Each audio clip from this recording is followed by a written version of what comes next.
नमस्कार, news nation digital के हमारे इस खास एपिसोड खबरें दुनिया की में आपका स्वागत है। मैं हूं सुमित कुमार दुबे। पिछले कुछ महीनों से चीन की शह पाकर भारत को आंख दिखा रहे मालदीव को अब भारत ने अपनी ताकत दिखाना शुरू कर दिया है। अपने मुल्क में मौजूद भारतीय सैनिकों की टुकड़ी को वापस भेजने की जिद पर अड़े मालदीव के नए राष्ट्रपति मोहम्मद मुइज्जू अब मालदीव में मौजूद भारत के एविएशन प्लेटफॉर्म्स को तो बरकरार रखने के लिए राजी हो गए हैं, लेकिन भारत ने अब मालदीव को अपनी ताकत का एक बड़ा नज़ारा दिखाने का फैसला किया है। दरअसल मुइज्जू सरकार ने अपने पोर्ट पर श्रीलंका के जासूसी जहाज को लंगर डालने की इजाज़त दी है, जो जल्द ही मालदीव पहुंचने वाला है। लेकिन उससे पहले ही भारत ने अपने और मालदीव के एक और पड़ोसी मुल्क यानी श्रीलंका में इंडियन नेवी की एक पनडुब्बी को भेजकर मालदीव के साथ साथ चीन को भी संकेत दे दिया है। हिंद महासागर में भारत की ही चलेगी और हिंद महासागर का सिकंदर तो भारत ही है। श्रीलंका के स्वतंत्रता दिवस के समारोह से पहले भारत की पनडुब्बी वहां पहुंची है। भारत की पनडुब्बी INS करंज 2 दिन तक श्रीलंका में रहेगी और श्रीलंका की नेवी उसका स्वागत कर रही है। भारत की पनडुब्बी का श्रीलंका पहुंचना कितना बड़ा संदेश है, ये बताने से पहले हम आपको श्रीलंका पहुंची भारत की इस पनडुब्बी यानी INS करंज की ताकत से रूबरू करा देते हैं। INS करंज स्कॉर्पियन क्लास की कैटेगरी की तीसरी पनडुब्बी है। ये एक स्वदेशी पनडुब्बी है जिसे मेक इन इंडिया के तहत बनाया गया है। ये पनडुब्बी अपने टारगेट पर सटीक निशाना लगा सकती है। पनडुब्बी 67.5 मीटर लंबी और 12.3 मीटर ऊंची है। इसका वजन 1565 टन है। पनडुब्बी टारपीडो और एंटी शिप मिसाइल से हमला करने और रडार को चकमा देने में सक्षम है। भारत की इस पनडुब्बी के पास वो क्षमता है कि वो पानी के अंदर ही ऑक्सीजन बना सके। इस कारण वो लंबे समय तक पानी में रह सकती है। मालदीव में चीनी जासूसी जहाज से पहले भारत की पनडुब्बी की श्रीलंका में मौजूदगी इस बात का इशारा करती है कि मालदीव भले ही भारत को नीचा दिखाने के लिए चीनी जहाज को बुला ले, लेकिन चीन के लिए भारत की समुद्री ताकत को नज़रअंदाज करना मुमकिन नहीं है।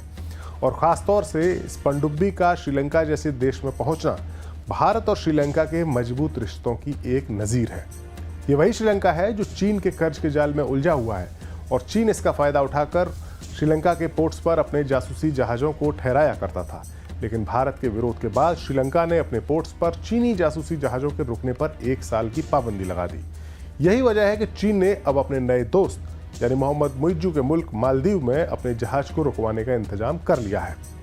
चीन के जो रिसर्च करने वाले ये जो जहाज हैं वो इस इलाके में सर्वे करके अपने मुल्क की पनडुब्बियों के नेविगेशन के लिए मैपिंग का काम करते हैं, डेटा इकट्ठा करते हैं, ताकि अगर कोई युद्ध छिड़े या कोई आपातकालीन स्थिति आए या उनकी नेवी कोई ऑपरेशन करे तो उस वक्त उनकी पनडुब्बियों को सटीक रास्ता और जानकारी और डेटा मिल सके।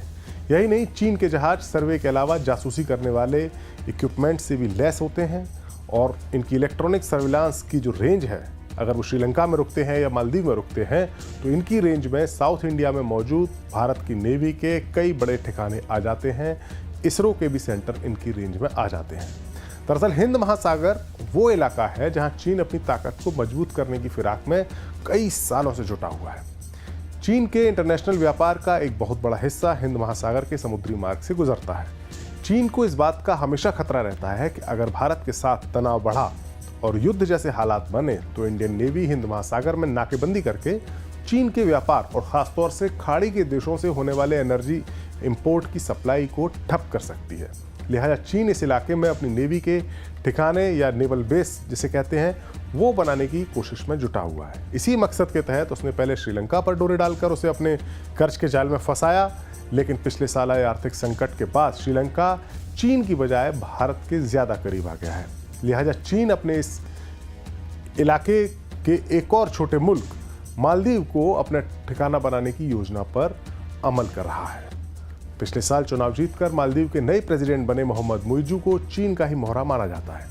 मुइज्जू ने परंपरा को तोड़ते हुए भारत की बजाय अपनी पहली स्टेट विजिट चीन की ही की और दोनों देशों के बीच 20 समझौते भी हुए। चीन से लौटने के बाद से ही मुइज्जू लगातार भारत विरोधी बयान भी दे रहे हैं। जाहिर सी बात है, मुइज्जू अपने मुल्क को भारत से दूर और चीन के करीब ले जाने के एजेंडे पर काम कर रहे हैं। लेकिन भारत ने अब मालदीव को ताकत दिखाना शुरू कर दिया है। अंतरिम बजट में मालदीव के लिए जो अभी अंतरिम बजट पेश हुआ उसमें वित्त मंत्री निर्मला सीतारमण ने जो बजट पेश किया था उसमें मालदीव के लिए वित्तीय सहायता में 22% की कटौती की गई।